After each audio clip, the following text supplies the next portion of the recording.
నమస్తే, నేను doctor Erra Rajesh, children surgeon, Erra's hospital, Guntur. ఇవాళ మనం పిల్లల్లో వచ్చే ఒక పుట్టుకతో వచ్చే అవయవ లోపం, ముఖ్యమైన అవయవ లోపం గురించి మనం ఇవాళ మాట్లాడుతున్నాం. దాన్ని హైపోస్పేడియాస్ అంటారు.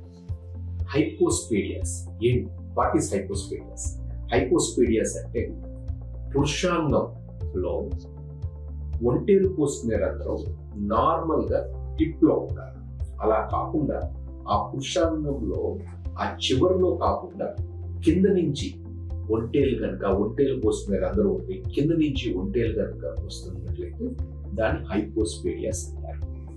ఈ hypospadias is a big spectrum. అంటే ఏంటంటే హైపోస్పేడియాస్ లో 3 రకాలు ఉంటాయి: మైల్డ్, మోడరేట్, సివియర్. మైల్డ్ అంటే ఈ అంగం నార్మల్ గా పురుషాంగంలో ఒంటేలు పోస్తున్న రంధ్రం ఆ ముందర టిప్పు దగ్గర నుంచి ఒక అంగంలో యొక్క పురుషాంగం యొక్క షాఫ్ట్ వరకు ఉంటే దాన్ని డిజిటల్ హైపోస్పేడియాస్ అంటారు. అంటే చాలా మైల్డ్ వేరియంట్స్. రెండోది ఏంటంటే మధ్యలో షాఫ్ట్ మధ్యలో నుంచి లేదా పీనోస్కోటల్ జంక్షన్ దగ్గర నుంచి అయితే అది మోడరేట్ హైపోస్పేడియాస్ అంటారు. మూడోది స్కోటల్ హైపోస్పేడియాస్, పెరినియల్. ఇవి చాలా సివియర్ వేరియంట్స్ ఆఫ్ హైపోస్పేడియాస్. అంటే ఏంటంటే ఈ ఒంటేలు పోసే రంధ్రం మలద్వారం ముందరలో కానీ లేదా 2 బీజాల మధ్యలో నుంచి కానీ ఉంటే వాటిల్ని సివియర్ హైపోస్పేడియాస్ అంటారు.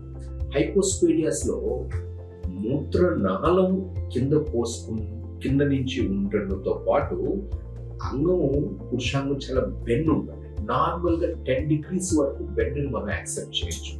మోర్ దెన్ 10 degrees బెండ్ ఉంటే దాన్ని కార్డియా అంటారు. ఇప్పుడు మనం ఇందాక చెప్పుకున్నట్లు డిజిటల్ వేరియంట్స్ ఆఫ్ హైపోస్పేడియాస్ కార్డియా అనేది అసలు అంటే బెండ్ ఉంటుంది. కానీ సివియర్ హైపోస్పేడియాస్ లో చాలా ఎక్కువ అంగం బెండ్ ఉంది. అది ఒంటేలు పోసుకునే రంధ్రం బాగా బెండ్ అయిపోయి ఆ పురుషాంగం కూడా కంప్లీట్ గా టర్న్ అయిపోయి ఉంటుంది. యాక్చువల్ గా మనకి సైజ్ కూడా చాలా చిన్నగా అనిపిస్తుంది సివియర్ హైపోస్పేడియాస్, ఎందుకంటే అంత బెండ్ ఉంటుంది కాబట్టి. సో ఇది ఏంటి? దీనికి కంపల్సరీ సర్జరీ ద్వారానే దీన్ని నయం చేయాలి. ఎప్పుడు చేయించుకోవాలి?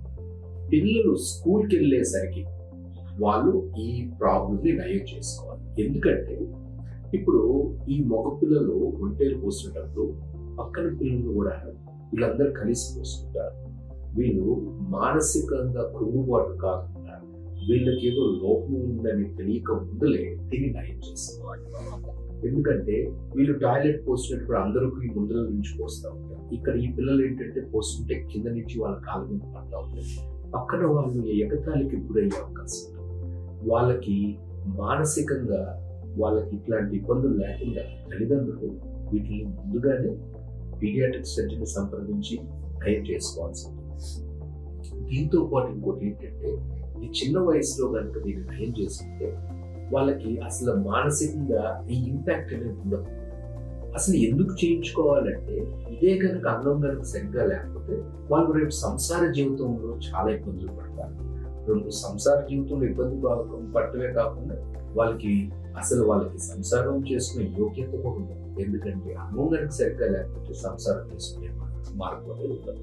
సో తల్లిదండ్రులు దీన్ని చిన్నప్పుడే జాగ్రత్తగా ఇంట్లో పెద్దలు మగవాళ్ళు కానీ ఎవరైనా ఒకసారి జాగ్రత్తగా పరీక్షించి చూస్తే వీళ్ళకి అర్థమైపోతుంది అది ఎక్కడంటే అంగం అనేది ఒంటేలు ఎక్కడి నుంచి పోస్తున్నారు, అది కరెక్ట్ గా లేదని.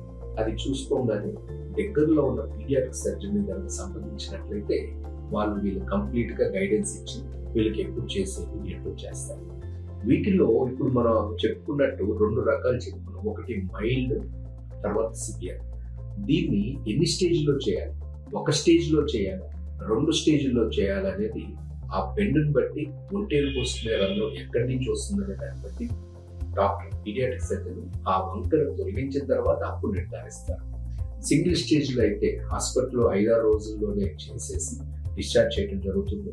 సర్జరీ తర్వాత వాళ్ళందరి పిల్లలకు మళ్ళీ అందరూ స్ట్రైట్ గా ఉంటుంది. ఒంటేలు కూడా రంధ్రం ముందర ఇచ్చి ఏర్పాటు చేస్తాం.